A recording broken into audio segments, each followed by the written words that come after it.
is protected by that same slab of glass. The earpiece is a razor-thin slit between the glass and the frame. No speaker grills to fall out or get dirty. Making our way over to the titanium sides, Apple's using something called a PVD coating, a physical vapor deposition. It's a pretty wild method of applying an ultra-thin protective layer over the titanium.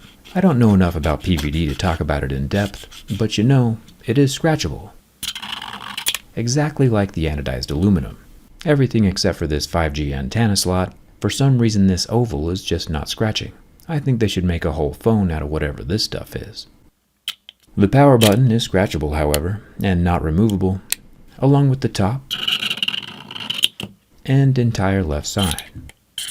It took Apple 14 hours to apply this finish, and my jerry-rig knife 14 seconds to unapply the finish.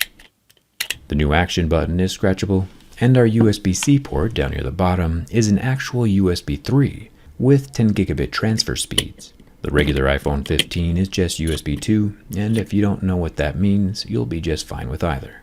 The matte back glass, which every phone should have, does not scratch. The Apple logo in the center is the only thing that's smooth. One thing that Apple did change up quite a bit this year is with the cameras. We still get that gradual gradient built into the tinted glass that rises up to the camera plateau, and some of these camera upgrades we won't be able to see until the teardown. But Apple says these 3 lenses that we can see are actually 7. Gotta LOL a bit at that absolute stretch. Here at the bottom we have a 48 megapixel main camera, which apparently has a nanoscale coating on the lens to reduce glare. The coating luckily does not scratch off or fracture.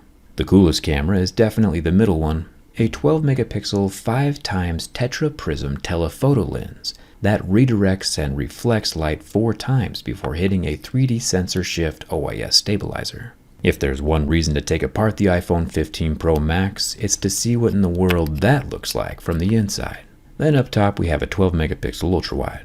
Apparently, these 2 cameras on the edge can work together like 2 eyeballs to generate spatial video, which I don't want to be the guy to beat a dead horse, but that was something Android did 12 years ago with the HTC Evo 3D.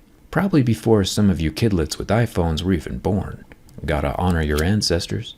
Apple said during their event that the back glass panel is easily removable to facilitate repairability, which is a huge commendable move. And then in the same sentence, Apple said that the internal structure of the iPhone 15 Pro Max is made from 100% recycled aluminum, which immediately tells us 2 things. 1, it's nice to see that there's more than just the iPhone design that gets recycled every year.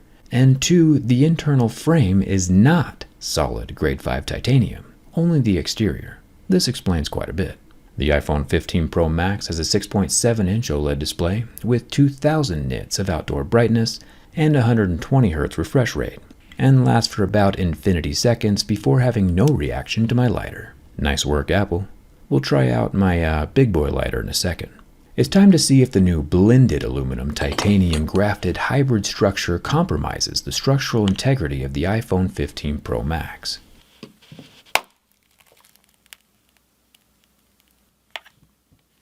Yeah, I'm gonna be honest, I did not see that one coming. You've been watching me durability test smartphones for about 11 years now, and most phones do not break. iPhones especially do not break, like ever. And that snap was abnormally quick. Kinda stunned. I'm not sure if it's because the grade 5 titanium frame has nearly 3 times more tensile strength than aluminum, or half the elasticity, but the glass did not like being pressed or flexed by my thumb. That's crazy. On the first bend, too. Internally, the phone itself is doing fine, of course. There's no cracking or shattering of the frame, but the back glass is definitely obliterated. Good thing Apple made the glass modular, so it only cost $200 to replace instead of $500, but still, if I was a person who just purchased a $1,200 titanium iPhone 15 Pro Max, I would be extremely nervous right now. Anyway, I did not plan on that happening, but you gotta admit, the crack looks pretty cool. The Apple iPhone 15 Pro Max does not survive my durability test, which means it's time for the big boy lighter. The PVD coating is already an imitation blue, which would make any actual bluing of the titanium frame very difficult to see. But if we sand it down and expose some bare titanium, we might be able to see if Apple's grade 5 reacts the same way as my grade 5. That's some pretty good looking brushed titanium. Still not sure why it takes Apple 14 hours. I'm using a MAP gas torch, which I think, along with burning my desk, is actually lighting some of the titanium dust on